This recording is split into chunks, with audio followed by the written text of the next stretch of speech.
Welcome to Voice Rising with Kara Johnstad. Enjoy weekly conversations with leading luminaries, pioneering visionaries, singers, poets, musicians, and sound healers as we explore the profound role our voice plays on the path to self-realization and global enlightenment. The internationally acclaimed singer, composer, author, healer, recording artist, voice expert, creator of Voice Your Essence, and founder of the School of Voice, Kara Johnstad uses her extraordinary spiritual gifts to empower others. Everything in this world vibrates. Everything has a frequency. A pioneer in the field of voice work and transformational songwriting. Her breakthrough methods are helping thousands of people worldwide fine-tune their body-mind-spirit system and unlock the energetic frequencies of limitless creativity, health, and abundance. Share your voice, ask your questions, join in the conversation. Receive life-changing, positive transformation and rise together to create a sound world. And here's your host, Kara Johnstad. Hello, everybody. Hello. Welcome. Hi, Donna. Yeah, How are so I'm in you? studio. I'm very good. Let me introduce you. For everyone who's listening out there, I am in studio with the Devotional singer, songwriter, and multi-instrumentalist, Donna De Lory. And we're going to explore today the power of voice, transformational power of voice. So, yeah, welcome, Donna. It's great to be here, up nice and early for me. Yeah, it's a beautiful morning. The sun is just kind of, the light is coming up, and we've had so much rain, so it's just so lush, and I'm just. So you're in California, really is that correct? You're in California? Yeah, I'm in Topanga Canyon, so in the mountains, Santa Monica Mountains, and we just had like even more rain last night, yesterday and last night. So I was walking up to my guest house this morning, and it's kind of up the hill and just breathing in all that beautiful air. And That's where I make my music, in that space. So your guest house is also your studio? Right, yeah. Yeah. And is it full of cables, or do you keep it pretty stripped down? Yeah, there are, it's not too many cables. I try to tuck them under rugs, and when you walk in, there's like the desk with the computer, and then you see the big mic. The mic's kind of in the center of the room, and the piano. So it's kind of like inviting me to go in and sing. Nice. Yeah.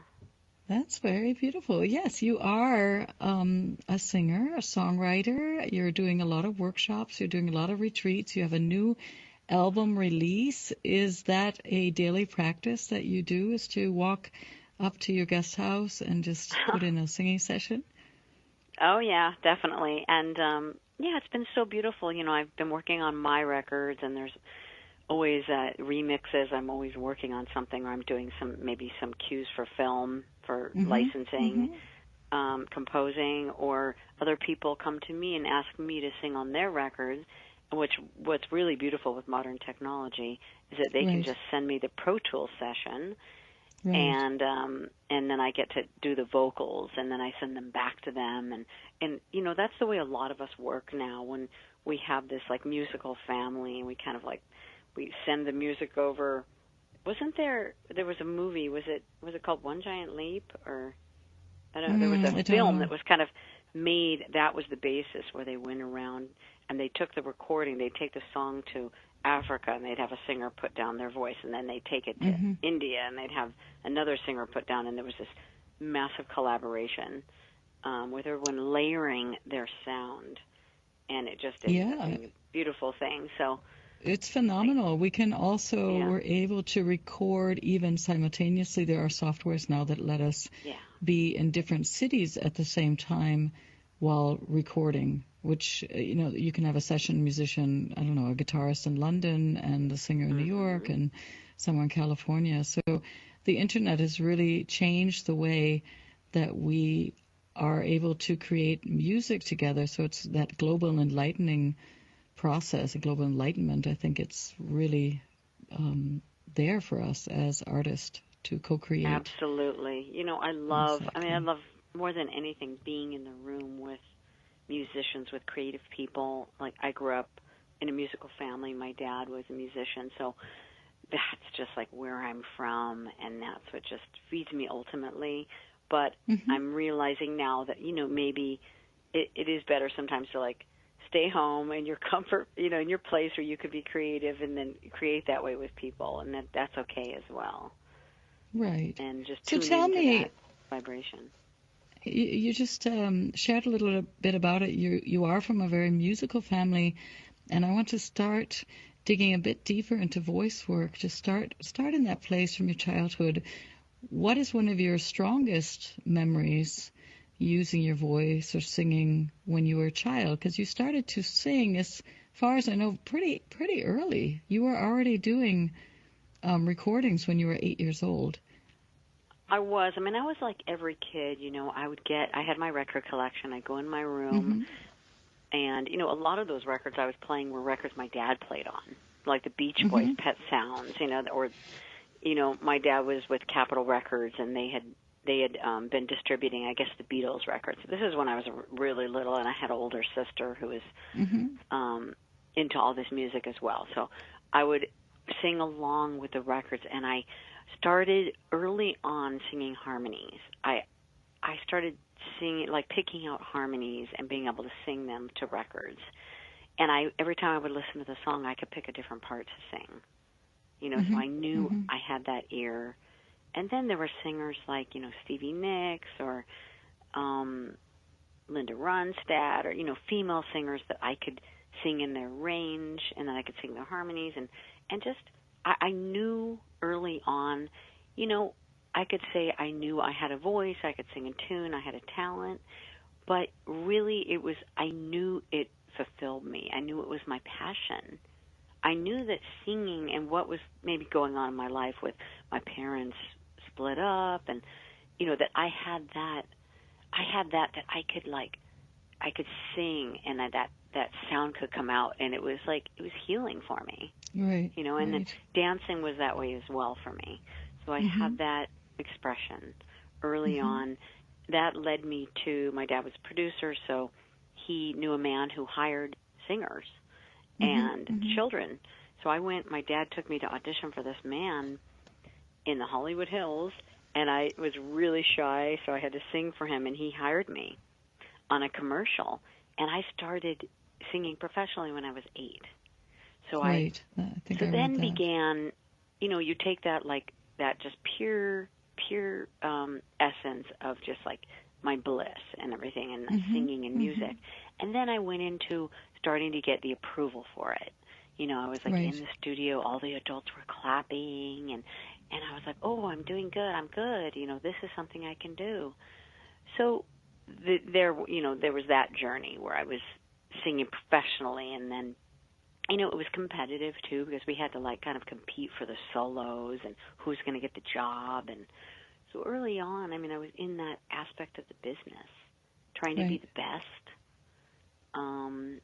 and that certain kind of ambition that went along with Did that. it change the way that you approached music as a child? Did you only then go actually for that competitive route and try to hit the highest note and try to have the best harmonies, or did you find yourself also able to take refuge in music and just curl up maybe with a good album? And yeah, I definitely always did that, because I had like a lot of kids then with our turntables, I had my record collection. I had my favorites, and everything was about, it used to be, we just hear music on the radio, and then we go out and get it. It's hard for my kids to understand the way it worked then. There was a lot less music, but there were albums like Carole King. There were artists that went so deep in me, and it became, like all of us, the soundtrack of our lives at that time. Yeah, and because we only had those few albums, so we listened to them 5,000 times, basically. Yeah, over and Carole over. King on became this part record of our player. Oh my gosh! And we would go into our room and we would put on that record, and that was our healing. And we would it was so experiential. Like, you would pick it up, you would turn it over, and you would put the needle down. It was so tangible, and also the whole experience of going out and getting it, and it it was like such a part of your life that you would go and get music, and then you would go and to it was concert. It was very fragile also. The 45s and the LPs, they could get warped. You had to take very good care of them. They could break easily. It wasn't like 5,000 songs inside your telephone. They were very, if you forgot to put on the cover, they could get scratched. And we had our record cases, right? That were like kind of, some of them were kind of psychedelic looking. And I still have my 45 case. I have that with all my old letters in it. You know, but I have such great memories of those records I listened to, and how I just started dreaming about being a singer and doing that. And and then I would be in the studio with my dad, and we'd be with musicians. And then as I got to be a teenager, like my dad started hiring me also as a singer on his sessions. And then my dad was a songwriter, so then he said, well, why don't you sing the demos? So I would start singing these songs and I was like 13, 14, and I'm singing like, is the happiness worth the heartache? Is the trouble worth the pain? You know, these songs that my dad wrote that I had no idea about heartache at that time. But I just loved singing, you know. It was just, and my dad would say, you got to feel it. You got to, like, riff out on the end and everything. And I'm like, Dad, I'm 14. I don't know what I'm talking about here. But I somehow, like, was winging it. And then we moved to Nashville, and I had been living with my mom at the time. My mom got cancer, breast cancer, and a brain tumor, and passed. And then I went with my dad to Nashville, and we just, like, started over. And honestly, like, I left at my senior year of high school of kids that I had grown up with. And it was a huge change for me, but that was because I knew my life needed to be about music. And I was just like, my dad and I are going to Nashville, and we're going to the music city. And just I immersed myself in that scene with songwriters, and it was so magical at that time. There was this place called Music Row, and there were house after house that were owned by, like, music publishing companies, and the songwriters would just be hanging out that were signed to those houses. They would just be creating all day long. And I was, like, the new kid in town, so I got to be friends with them, and I would go from house to house and just hang out with them. And I'd listen you know, I was there when they wrote the song Wind Beneath My Wings. Wow. And it was like a great version. Part of music history there, and just really neat time. And that was like my senior year of high school. No, I wanted to ask you because with the loss of your mom passing when you were only 16, did your voice change, or did your longings change? A lot of times when we experience grief, our voice shuts down. There's many people that have difficulty singing after that. Or was voice your saving, the saving grace that led you through it all? It was, and it was also my strong connection with my dad. My dad and I, we just went into music, and I, at the time, I wasn't at that place of being a songwriter where I could, I journaled, but there was so much grief. And I remember, after my mom passed, it was like a waterfall of tears that I couldn't shut off. It just, I didn't think I could ever stop that grief.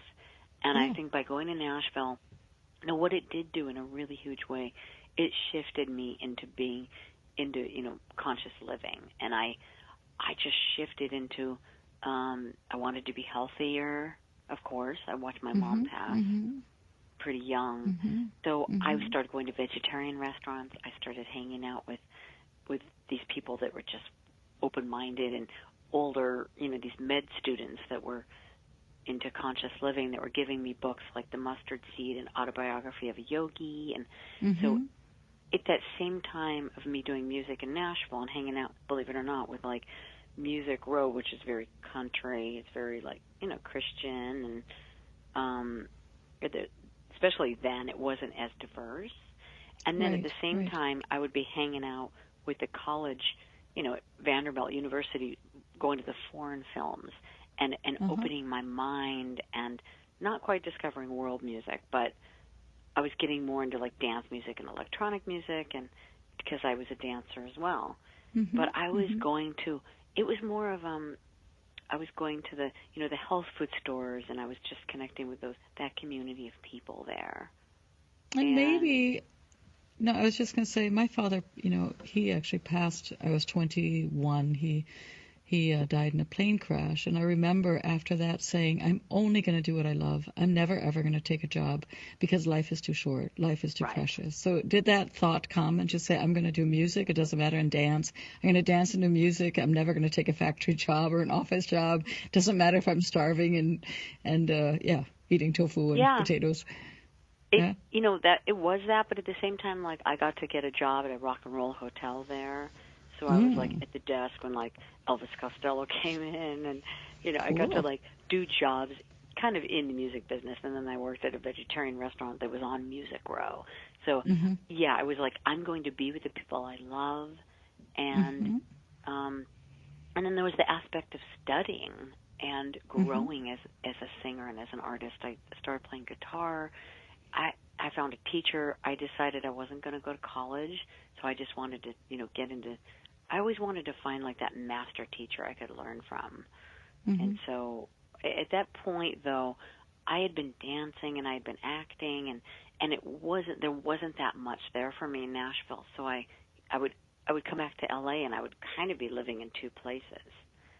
And that's when I found yoga in Los Angeles with a teacher named Rod Stryker, who's and probably one of the beginning, the yoga scene, I don't know when you were in LA back then, but it's only in the last 15 years that yoga has really exploded. I think that you were leading the way. You were pioneer in LA. This is like 83, 84. Right. And once again, it was like I got into it was kind of like the Kundalini yoga scene. There was a restaurant I think it was called the Golden Temple. And I think by being in Nashville and connecting with that community there, I somehow in LA connected with the Macrobiotic Center, the yoga center. That's pretty amazing. I was like 17, 18. And those were the people I felt, just that community really comfortable with, and going to like talks on macrobiotics and things would come up, and I'd go see, a psychic or someone who would read my chart, and I was definitely on that more spiritual path. And then, I started my journey, of being in Hollywood and trying to make it in showbiz. And hold that thought. Hold that thought. That's a good thought to hold. Yeah. Making it in Hollywood. We're going to take a very short station break. I'm here with Donna De Lory talking about the transformational power of voice, sound consciousness, and her newest release. Be back in a couple of minutes.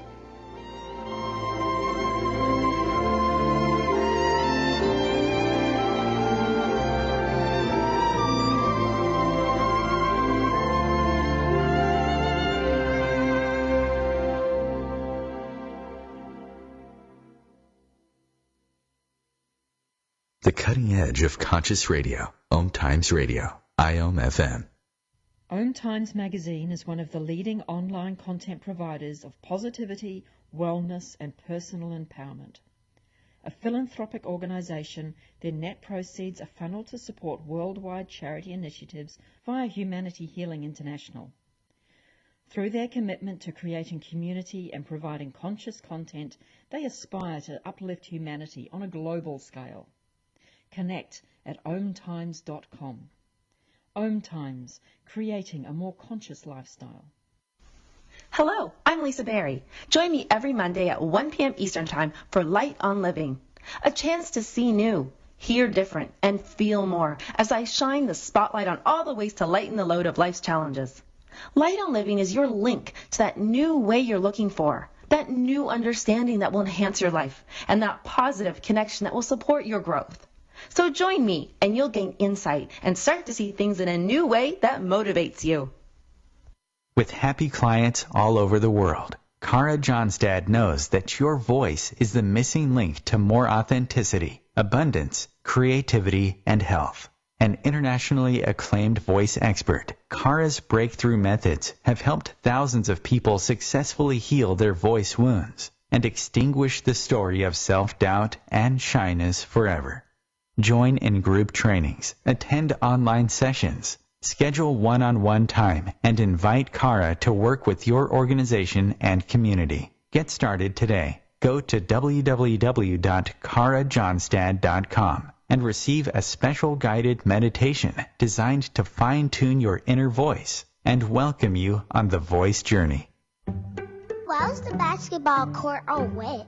Because the players kept dribbling on it. The dad joke. Corny, groan-worthy, but also one of the simplest ways to share a moment with your kids. What did the buffalo say when he dropped his son off at school? Bye, son. So take a moment to make your kid laugh, because dad jokes rule. Make your kid laugh today. Go to fatherhood.gov. Brought to you by the U.S. Department of Health and Human Services and the Ad Council.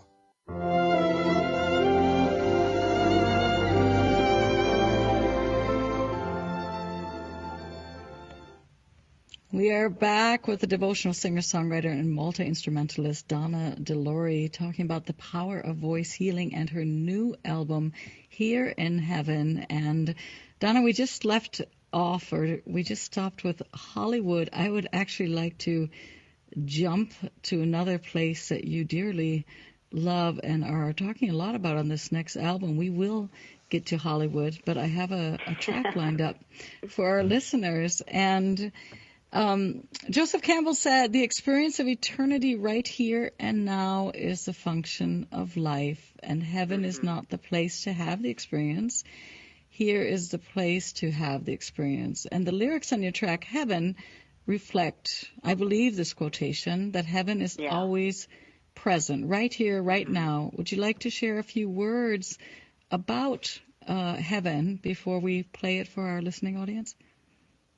Yeah, that inspiration came to me years ago, because when I was living in another house by myself, and like every night when I was home, I didn't have plans, I would go to the video store when there were video stores, and I would rent I was constantly renting like Joseph Campbell videos. I mean, I was so into his lectures and everything, and a friend who was actually an actor a few years before had introduced me to Joseph Campbell, and it just blew my mind. So it was the Bill Moyers. I especially loved the conversations they were having, and I think it was like at Lucas Ranch, and it was a few months before Joseph Campbell passed. And he, in that moment, was saying to Bill Moyers this concept of heaven is right here, right now. And I think Bill at some point looked at him and said, you mean right here between us, like right in this space? And Joseph Campbell said yes. And if we don't, and he was just so, his lifetime of studies and experiences, and I mean, just so rich. And his just his spirit, I could just feel it, so deeply. Right. In that moment, I thought it resonates so deeply with me. I thought, that's how I feel. And there was that beautiful, namaste, that recognition in that moment between them. And it just inspired me so much. I was like, that's how I feel. And I was working on a song at the time, and it was very simple. And it was just, heaven could be anywhere. Why not here? And kind of talking about, at first I was talking about like the relationship I was in with this person, and saying, you're out there, you walk the world, you open up the skies, dancing with the gods of another time. You're out there everywhere, but it's right here between us. It's right here when we're looking in each other's eyes. Everything, the whole universe is right here in this moment. And this sense of no timelessness. And so it came out of that inspiration, and I had kind of fun with the instrumentation, and kind of, it's definitely world music, with all the percussion that I love. And I'm actually working on a video right now.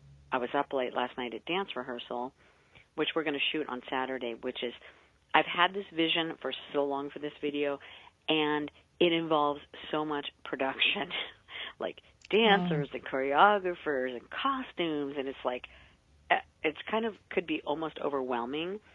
But it comes back to something that I was hearing about you talking about, giving people that, empowering them with the confidence of their voice. and the confidence of their vision and their dream. And this came from my voice putting my voice down on this record and writing this song, but then wanting to visually express what it means to me and what I am so drawn to with the art and the cultures and the colors and the dance and the Eastern, it's kind of like inspired by Eastern cultures, and you'll see when you see the video, but I'm in the process of like pulling all these pieces together for this video, and I think it's going to be really powerful. So the video is of the track Heaven. That's going to be the video. It's a remix, so it's more dance. Beautiful. And we've got these young dancers, because I love to work with young people. They're between the ages of about 12 and maybe 16, 17. So they're students, and we wanted to work with students for just, it was beautiful. We went in and saw them dance, and they started improvising, and it was incredible. And the choreographer I'm working with was telling them what the song was about. They're like, this is about going within yourself and finding your own bliss, your own heaven right here in this moment. And we want you to, show us that moment. And each one of them got up and did this, and it was mind-blowing. And he also gave them the direction of, like, find a place of, like, your struggle, a suffering, and it's like the lotus flower coming up. And then you come out of that, and you rise up, and you're finding your bliss and your joy. So he gave them that direction, and they danced with that to the song, and I was just like, oh, my God, this is the video, with these young women finding their power, and a lot of the idea of which Joseph Campbell talks about a lot, is the masculine and the feminine, the pairs of opposites, and blending that, and how we have that, and incorporating that and balancing that within ourselves. So in this video will be like the masculine and the feminine, the yin and the yang, and anyway, you'll get to see it in a couple months. And I'm Beautiful. really excited about it. Yeah, and we look forward to that. And let's listen in to your track off of the newest album this track is entitled Heaven.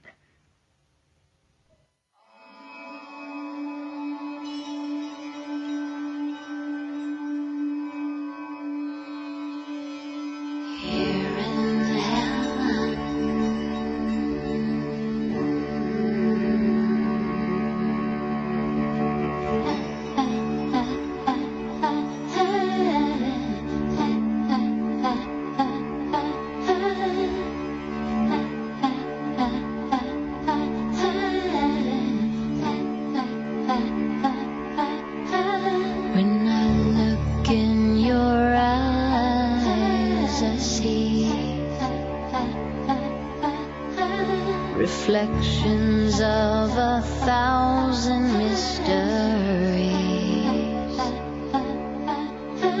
When I look in your eyes, I see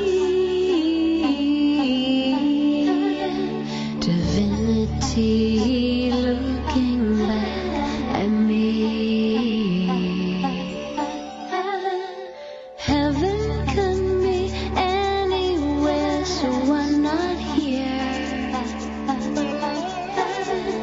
Heaven can be anywhere, why not here? You've walked the world, you've opened up the skies, dancing with the gods of another time. You've walked the world, hoping to find what's always been right here between you and I. You and I. Heaven can be anywhere, so why not here? Heaven can be anywhere, so why not here? So why not right here?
We are here in studio with Donna De Lory. That was her track, Heaven on Earth as It Is in Heaven.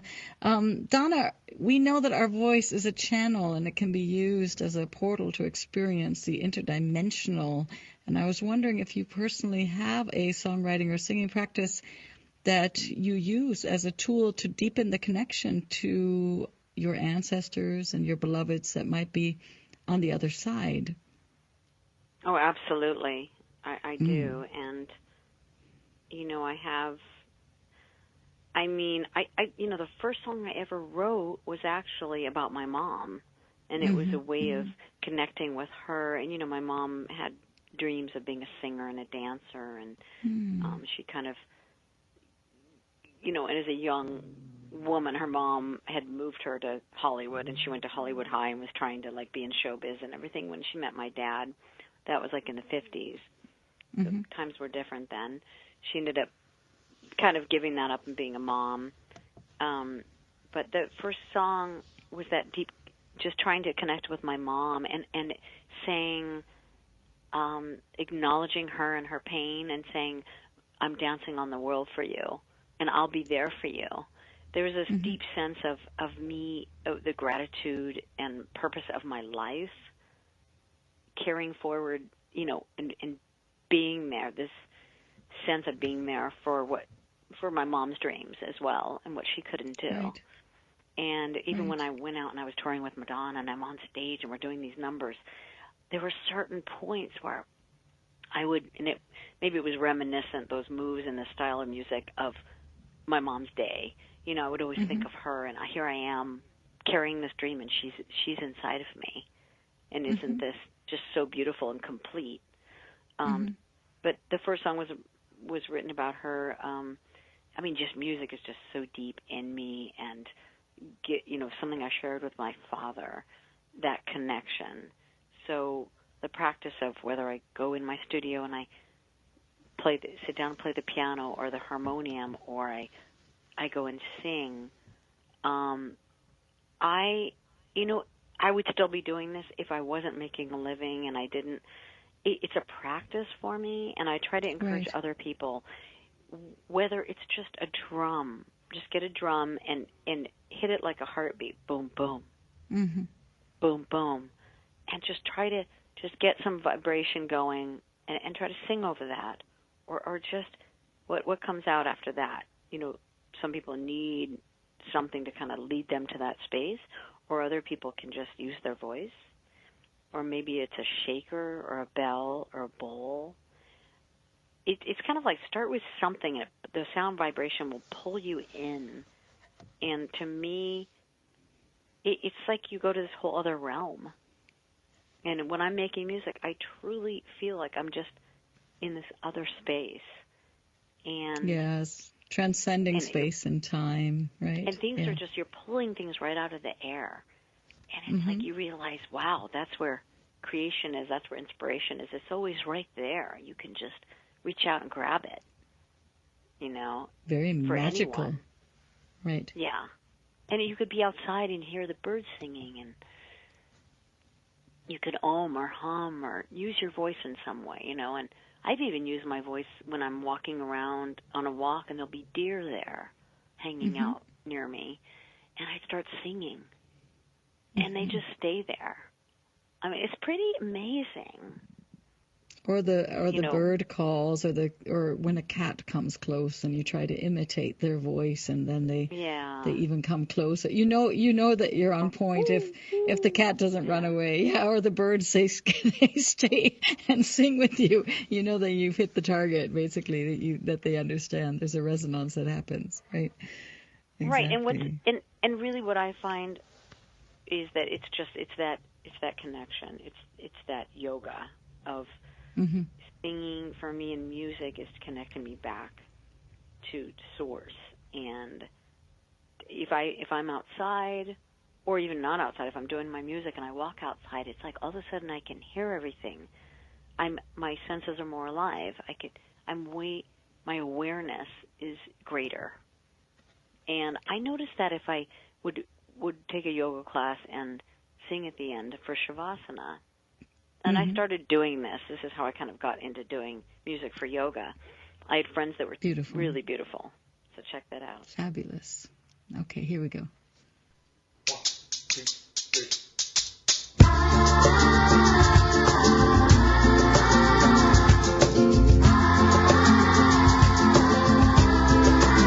Okay, what's that sound?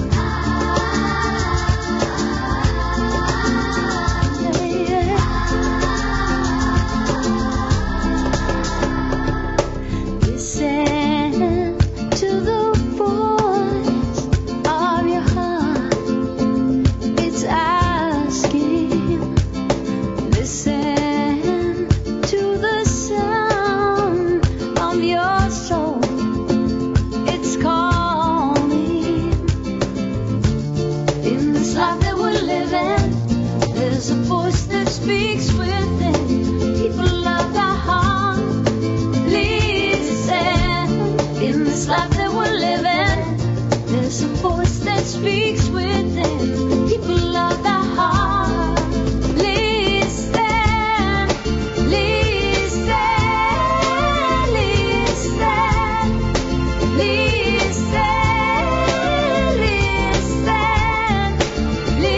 listen, listen to your heart.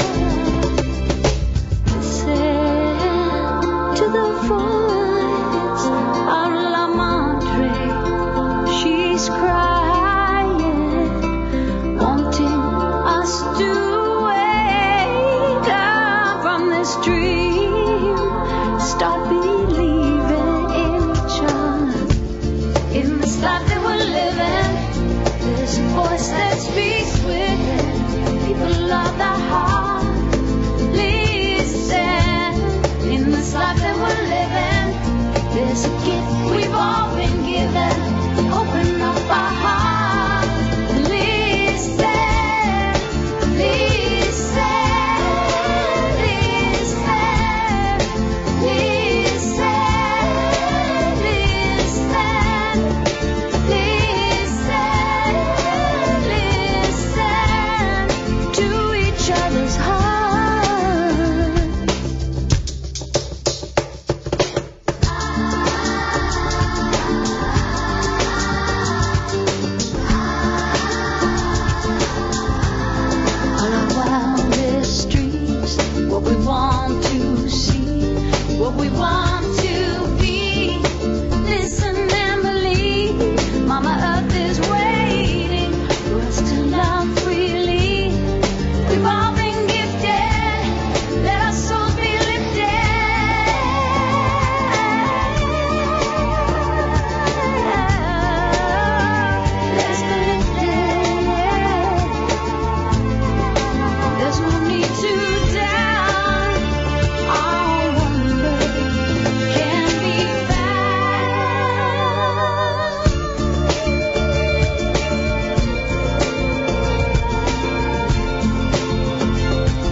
just listen.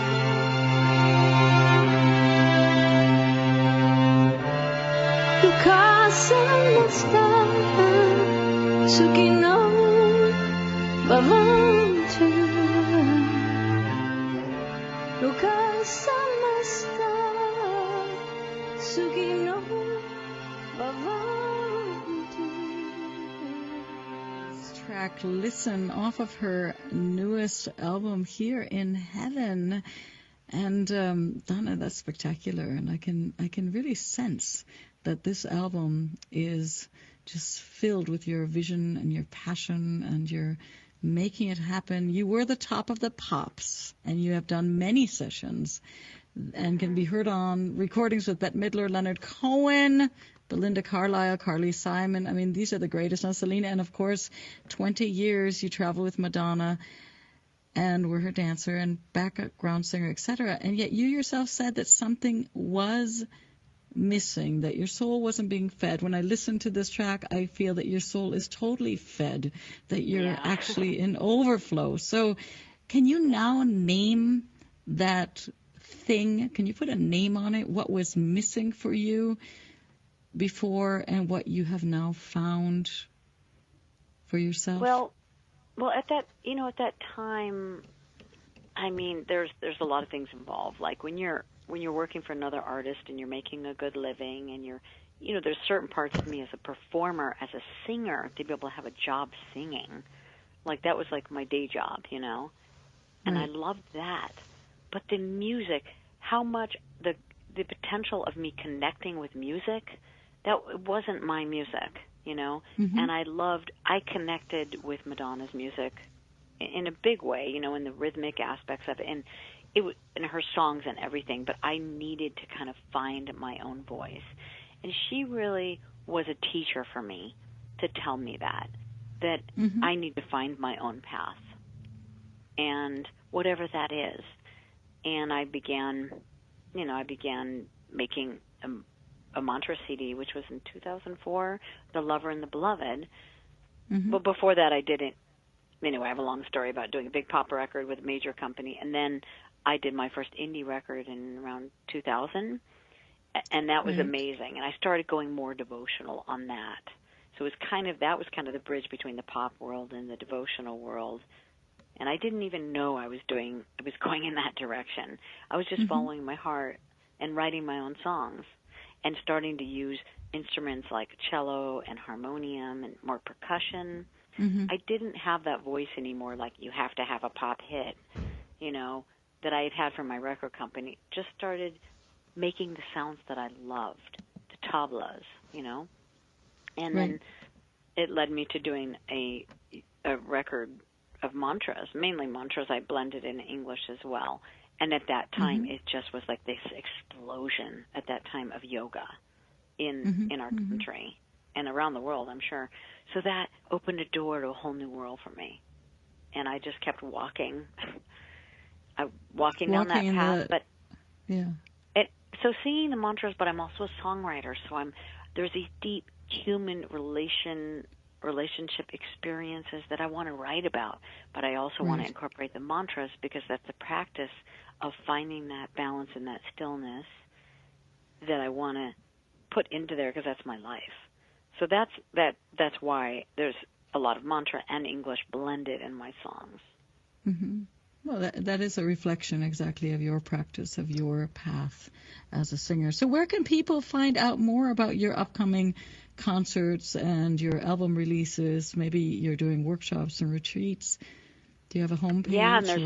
There's going to be a lot more coming up over the summer and fall. DonnaDeLory.com is probably the best place. And then if you don't want to go there, of course there's Facebook and there's also Instagram. I'm having fun with Instagram now.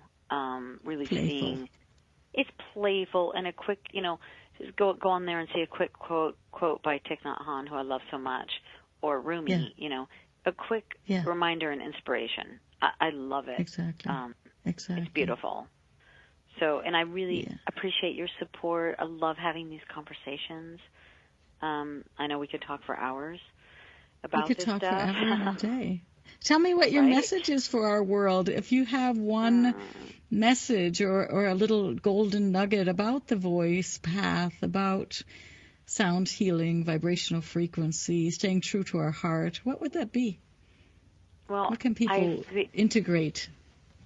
I feel that music is such a tool for us to open our hearts, to listen to one another, to find peace. It's such a beautiful tool for transformation, and it's right there for us. You know, and I wish we could, you know, every big, you know, these big summits and meetings of all the world leaders could start out with this kind of like an invocation and music, and wouldn't that be wonderful? You know, and some sound healing, get everyone on the same frequency. So it's a tool that we could use in a big way, but also we could just use it for our own practice. And that's my tool, so I can share that. And it's also, I think it's really important to really listen to music that is made with intention for uplifting and being positive, and you know, listening to people that inspire you, that bring out the best in you, in more of your higher self, because it's really easy to go to the negativity. It's easy, you know, it's all around us.